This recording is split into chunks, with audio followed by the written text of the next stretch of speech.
اب یہ جو مشرق ہے اس کا جو بھی صورتحال ہے جی ہمارے پاس ڈاکٹر حسین پراچا صاحب موجود جی ہیں سر بالکل کیونکہ ویلکم ماشاءاللہ کرتے ہیں آپ کو امور عالمی عرب کے امور جو ہیں اور عالم اسلام کے ان پر ایک بڑی گہری نظر ہے ان کی، اور ہم سے پوچھتے ہیں ڈاکٹر صاحب کہ کیا آپ دیکھ رہے ہیں اس وقت غزہ کی صورتحال کیا ہے اور قطر پر حملے کے بعد کیا یعنی ہنگامہ برپا ہے؟ بسم اللہ الرحمن الرحیم۔ شامی صاحب، جب قطر پر کل حملہ ہوا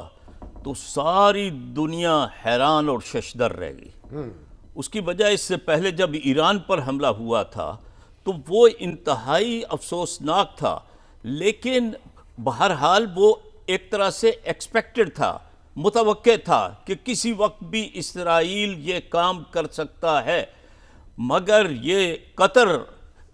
یہ تو شہر امن و امان تھا، یہ تو ان کی گودی میں بیٹھا ہے نا بالکل، امریکہ کی، امریکہ نے اس کی حفاظت کا ذمہ لے رکھا ہے۔ وہ اس کے بعد امریکہ بڑے جو ہے وہ فخریہ کہتا ہے کہ ہم ان کی حفاظت کرتے ہیں، یہ حفاظت کرنا ہماری ذمہ داری ہے، لیکن جو ایک بہت بڑا نقصان ہوا ہے،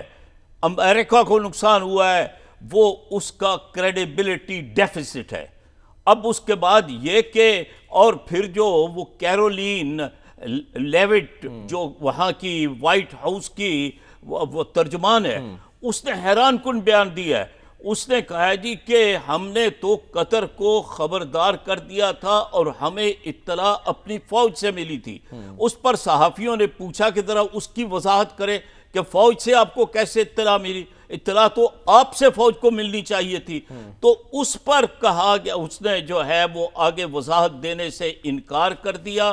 اور یہ اتنا بہت بڑا واقعہ ہے جس کی کوئی انتہا ہی نہیں۔ معجزاتی طور پر مذاکراتی ٹیم بچ گئی ہے، لیکن یہ ایک کھلا چیلنج ہے جو اسرائیل نے نہ صرف عربوں کو دیا ہے بلکہ مسلمانوں کو بھی دیا ہے، اور وہ آہستہ آہستہ یہ ساری جو ہے وہ چیزیں ٹیسٹ کرتا رہا ہے کہ اگر میں غزہ پر حملہ کروں گا تو ان کا کیا رد عمل ہوگا، اگر میں غزہ کو جو ہے وہ بھوک سے ماروں گا، قحط سے تڑپاؤں گا تو ان کا کیا رد عمل ہوگا۔ اور افسوسناک بات یہ ہے کہ 2 بلین مسلمان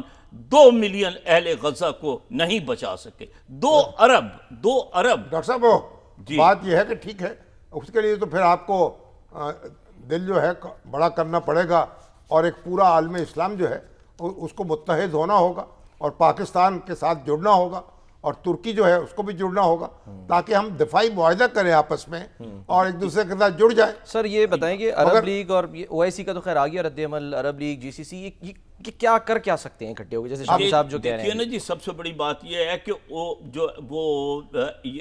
یہ ہے آپ کی عرب لیگ، یہ 22 ممالک ہیں، لیکن ان میں سے کسی کے اندر وہ جو ہے اس کو تو چھوڑے نا، ابن ہو پڑھنے کی ضرورت نہیں ہے، اب آگے چلیں۔ آگے یہ ہے کہ اس وقت وہ کٹھے ایک نہیں کر سکتے، وہ تو امریکہ کی چھتری تلے ہیں، مگر ان کو اب اپنی چھتری بنانی ہوگی، اور وہ پاکستان اور اس سے ترکی کے ساتھ مل کے ایک محاذ بنانا ہوگا۔ نہیں، بالکل جو ہے وہ محاذ انتہائی ضروری ہے۔ اس کی وجہ یہ ہے کہ 6 ملکوں پر ان دنوں میں ہی پچھلے چند ہفتوں میں غزہ پر، غزہ کے بعد لبنان پر، لبنان کے بعد شام پر، شام کے بعد جو ہے یمن پر، 6 ملکوں پر جو ہے وہ اسرائیل۔ اس وقت غزہ کی کیا صورتحال ہے؟ غزہ کی صورتحال شامی صاحب انتہائی دگرگوں ہے۔ میں ایک طرح سے آپ یہ سمجھیں کہ آنکھوں دیکھا حال بیان کر رہا ہوں۔ ان ڈاکٹروں سے میری بات ہوئی ہے کہ جو ابھی ریسنٹلی وہاں سے واپس آئے ہیں، ان صحافیوں سے میری بات ہوئی ہے کہ جنہوں نے براہ راست وہاں پر بات کی ہے، وہ کہتے ہیں کہ یہ جو امریکہ نے وہاں پر بنائی ہیں اور اسرائیل کے ساتھ مل کر امریکن بزنس مینوں نے، تاجروں نے، وہ شکار گاہیں ہیں، اور اس کا واضح میسج ہے کہ وہاں پر یا بھوک سے مرو یا خوراک حاصل کرتے ہوئے مرو۔ اوپر سے جو خوراک گرائی جاتی ہے اس سے 700 اموات واقع ہو چکی ہیں، اور حالت یہ ہے کہ ایک ابو رمضان جو ایک صحافی ہیں، انہوں نے بتایا کہ ہم نے پچھلے 3 دنوں سے ایک لقمہ بھی وہ نہیں کھایا۔ ایک ڈاکٹر نے بتایا کہ ہمارے ڈاکٹر کہتے ہیں کہ ہم سارا دن بھوک کے بعد گھر جاتے ہیں تو ہمارے بچے ہمارے انتظار میں ہوتے ہیں، اور اس کے بعد یہ ہے کہ ایک اسماعیل وہ جو ہے وہ جو کہ وہاں کے میڈیا کے انچارج ہیں، انہوں نے کہا کہ میرے لیے وہ لمحہ زندگی نہیں موت سے بڑھ کر ہے، جان لیوا ہے، جب میرے بچے کہتے ہیں کہ ابا روٹی چاہیے اور میری جیب میں پیسے بھی ہیں لیکن میں جو ہے کہیں سے روٹی خرید کر انہیں نہیں دے سکتا۔ جلال ایک صحافی ہیں،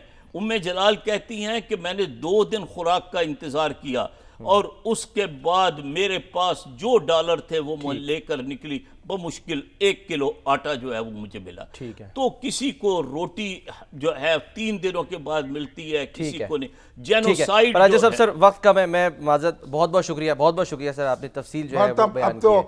ہمیں اپنا نیٹو بنانا ہوگا، نیٹو بنائے بغیر جو ہے وہ آپ کا گزارا مسلمان اسلامی نیٹو۔ ٹھیک ہے، بالکل۔